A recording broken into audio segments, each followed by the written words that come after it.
Welcome back to the ABC General Hospital Spoilers channel.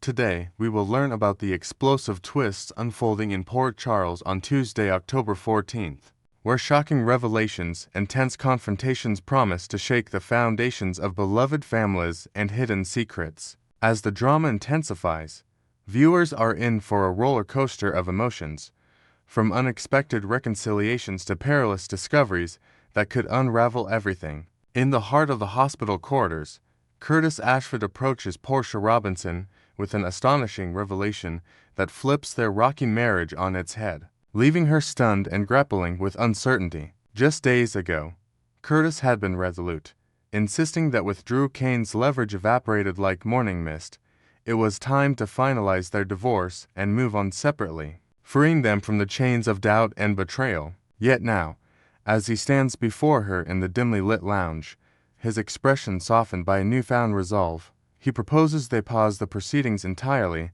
perhaps indefinitely, to explore if their bond can be salvaged amid the chaos. Portia, her hand instinctively resting on her abdomen where their 7-week pregnancy blooms in secrecy, feels a wave of dismay crash over her after all. The child's paternity remains a haunting question mark, torn between Curtis's familiar warmth and the enigmatic pull of Isaiah Gannon, the newcomer whose brief entanglement has sown seeds of turmoil. This twist in just a delay. It's a lifeline Curtis extends, hinting at deeper regrets from their past separations, like the time he walked out after the Casadini Island ordeal, only to realize the void it left. Portia wonders if this hesitation stems from genuine love or fear of isolation in a town rife with scandals, especially as she recalls how she once shielded Trina from similar paternity storms involving Marcus Taggett, proving her resilience, but now testing it anew. Their conversation unfolds with raw intensity, Curtis admitting that recent therapy sessions with Dr. Austin Gatlin Holt have made him question if divorce would doom them to parallel lives of loneliness, while Portia counters that rushing into uncertainty could endanger the baby's future stability. As they debate, subtle hints emerge of external pressures, whispers from hospital staff about Curtis's recent gambling recovery and Portia's rising role in the board, adding layers to why this surprise feels like a precarious bridge over troubled waters. Meanwhile, across town in a shadowy corner of the park, Trina Robinson confronts Kai Taylor with a warning laced in terror, her eyes wide with the kind of fear that speaks volumes about the dangers lurking in Port Charles's underbelly. Trina's face, usually a canvas of confident poise from her art gallery days, now betrays raw panic as she grips Kai's arm, urging him to tread carefully in their impromptu detective work that has unearthed something explosive. This discovery could paint a bullseye on my parents' backs, she whispers urgently, her voice trembling as memories flood back of past threats, like the Metro Court hostage crisis that nearly cost her everything. Kai, the tech-savvy newcomer with his hacker instincts honed from underground coding circles, leans in, alarmed by her intensity. Realizing their sleuthing sparked by anonymous tips about corporate espionage at ELQ has veered into treacherous territory, they've stumbled upon a cryptic artifact, perhaps an encrypted USB drive or faded photographs linking Curtis and Portia to a long-buried corporate scandal involving Quartermain rivals, far more volatile than the innocuous papers they once shredded from Drew's safe to cover tracks. Trina elaborates on the risks, inventing scenarios in her mind where rival factions, like the elusive Pikeman Group, could exploit this intel to blackmail or worse, drawing parallels to how her own identity was once weaponized in the Cyrus Renault saga. Kai reassures her, suggesting they consult a trusted ally like Felicia Scorpio for decryption, but Trina's fear deepens as she envisions her family's legacy crumbling, Curtis's security firm tainted, Portia's medical career scrutinized. Their partnership, born from shared classes at PCU, now teeters on this edge, forcing them to weigh destruction against exposure, with Trina vowing to protect her loved ones at any cost, even if it means allying with unlikely figures like Dex Heller for muscle. Shifting to a more hopeful note, Nathan West settles into his new temporary quarters in a cozy apartment overlooking the waterfront, courtesy of the PCPD's relocation program post-hospital discharge, but he confides in a visitor about an essential missing piece that could make his recovery truly complete. Fresh from weeks of rehabilitation after his dramatic resurrection twist defying all odds following that explosive bridge collapse, Nathan scans the sparse room, furnished with basics from the Jones family donations, and voices his need for something personal to anchor him back to normalcy. Is it Maxie Jones, his enduring love whose quicksilver wit and fashion empire have kept Port Charles buzzing, or their young son James West, whose toddler antics and budding curiosity mirror Nathan's own spirited youth? Speculation runs wild as Nathan hints at reclaiming mementos,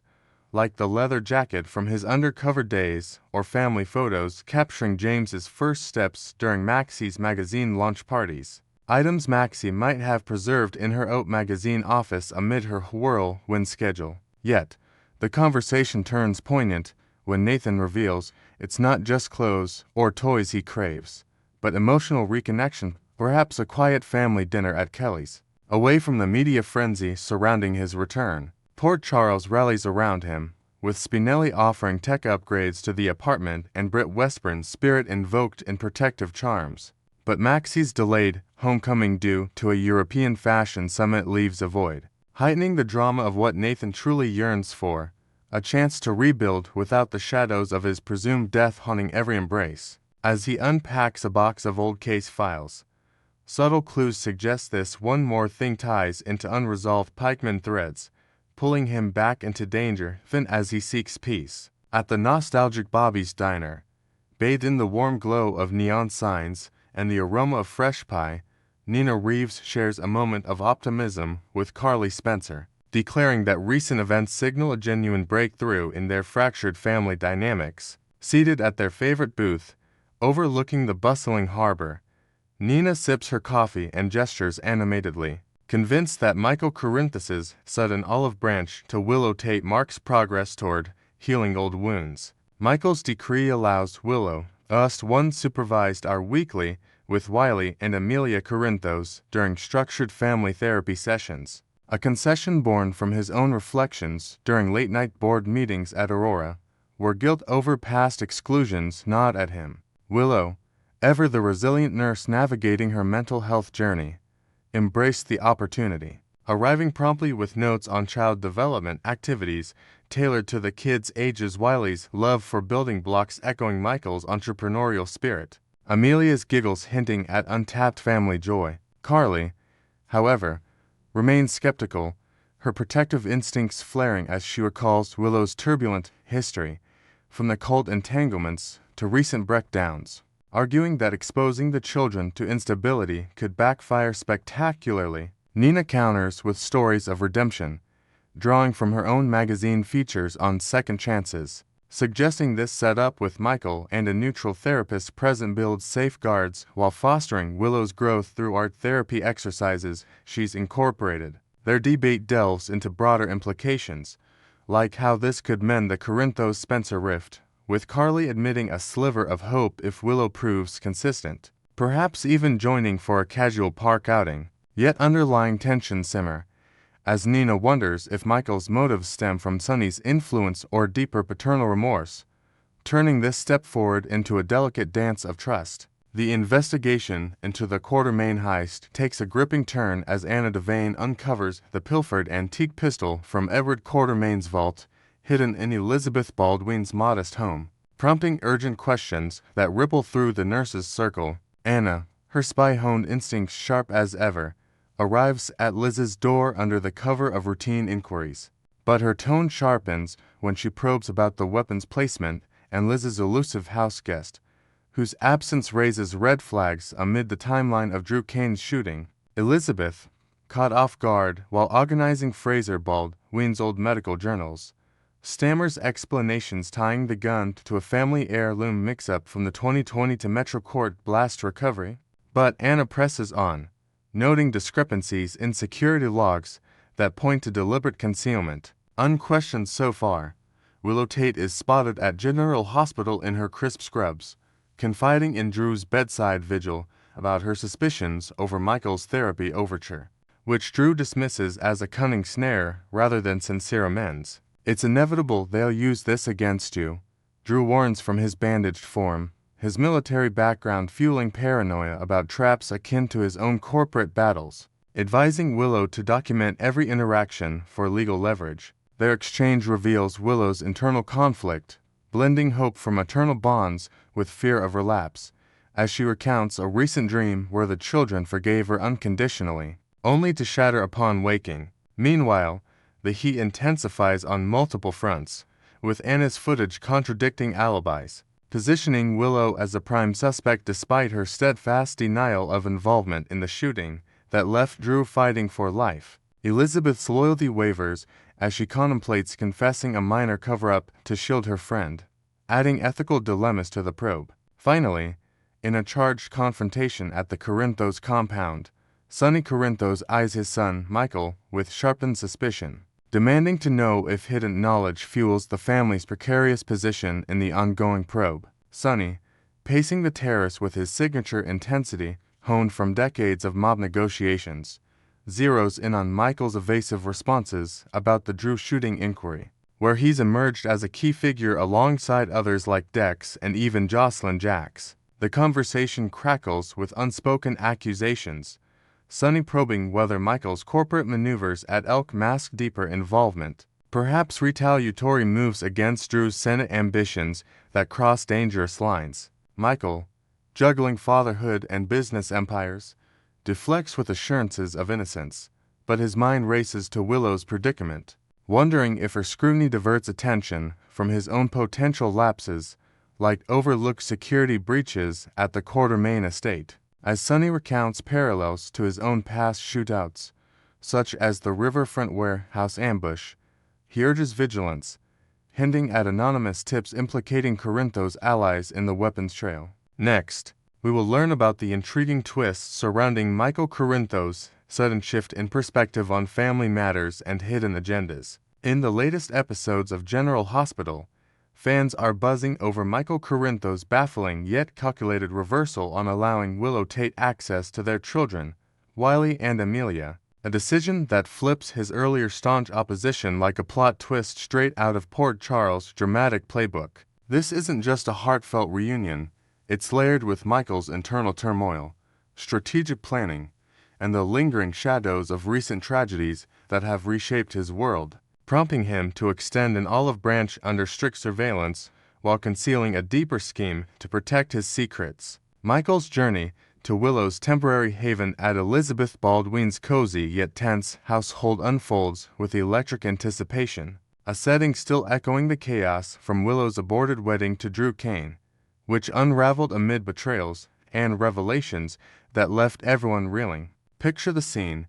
Michael arrives unannounced, his expression a mix of resolve and vulnerability, catching Willow off guard as she sips tea in the sunlit living room. Surrounded by Elizabeth's supportive yet watchful presence, he launches into his explanation without preamble, his voice steady but laced with newfound wisdom, crediting the profound loss of his grandmother, Monica Quartermain. For this epiphany, her unexpected passing has illuminated the fragility of bonds, reminding him that life's unpredictability demands cherishing every moment with loved ones. Adding depth to this moment, Michael's reflections draw from vivid memories of Monica's unwavering strength during family crises, like her quiet interventions in the Quartermain feuds or her nurturing role in Wiley's early days, elements that now fuel his urgency to mend fractured ties before regrets pile up. Deepening the emotional core, Michael's pivot stems from a poignant conversation with his longtime confidant,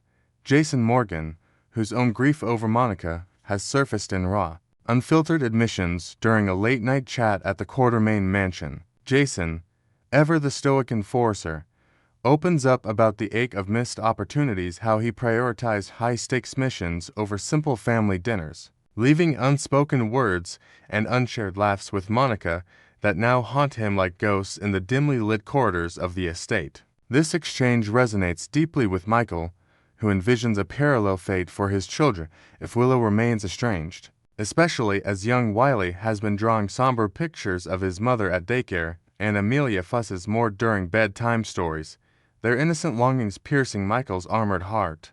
To illustrate, imagine Wiley clutching a faded photo of Willow during a park outing, his questions about why mommy can't come home echoing Michael's own childhood confusions amid the Corinthos drama, pushing him to act before the void widens irreparably. Willow's response is a whirlwind of relief and cautious joy, her eyes widening in disbelief as she processes Michael's words, absorbing them with the fervor of someone starved for redemption in Port Charles' unforgiving social circle. She's quick to nod, her hands trembling slightly as she reaches out.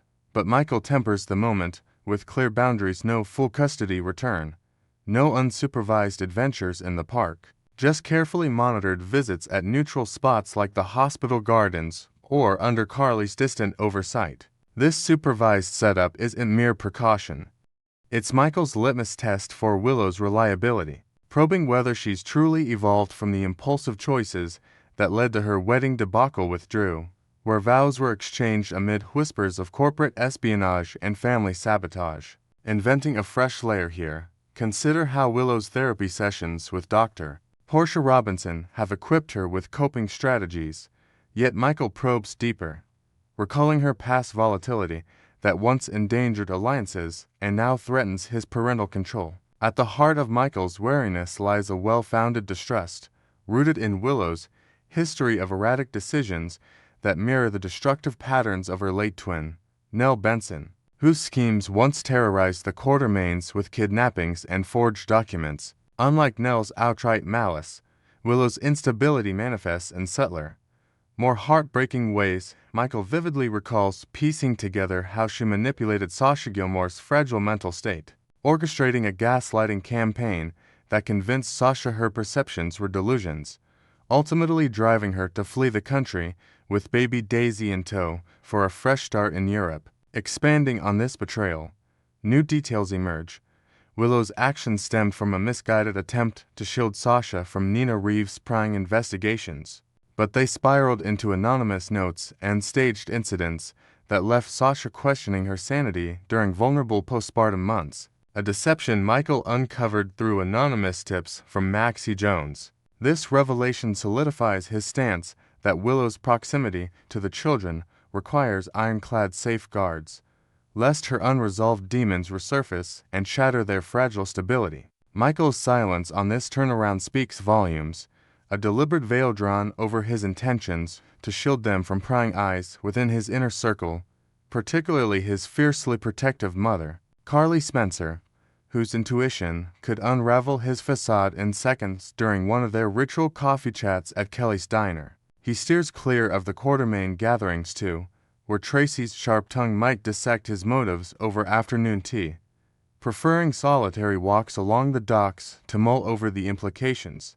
Yet, beneath this genuine sorrow for Monica's absence, which has left the mansion feeling emptier, with her favorite armchair gathering dust and family photos evoking bittersweet nostalgia, lies a cunning secondary objective, one that transforms this reconciliation into a masterful diversion. The true catalyst for Michael's outreach ties inexorably to the unsolved mystery of Drew Kane's shooting, an incident that has cast long shadows over Port Charles, with Michael emerging as a shadowy figure of interest in the police files at the PCPD. Drew's aggressive push during the custody battle, viewing Wiley and Amelia as extensions of his own legacy after his presumed family losses, ignited Michael's protective fury, especially as the original judge's murder hinted at escalating stakes in this legal tug-of-war. By reinstating Willow's visits now that her romance with Drew has crumbled amid tearful confrontations where Drew's ambitions clashed with Willow's maternal instincts, Michael cleverly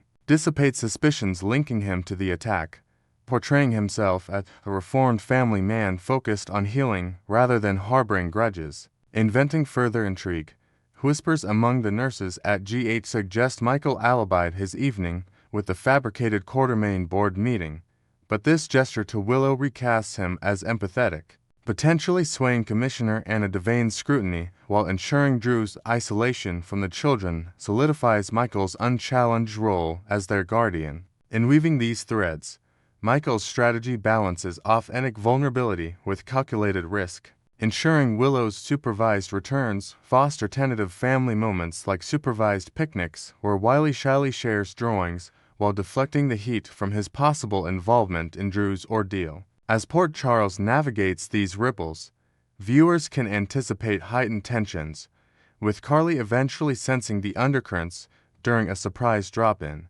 and Jason offering subtle counsel that might expose cracks in the plan. This evolution not only humanizes Michael amid his grief, but underscores the soap's timeless theme of redemption laced with deception, keeping fans hooked on every whispered secret and guarded glance. Stay tuned for more explosive developments on General Hospital, where family ties bind tighter than ever, yet snap under the weight of hidden truths.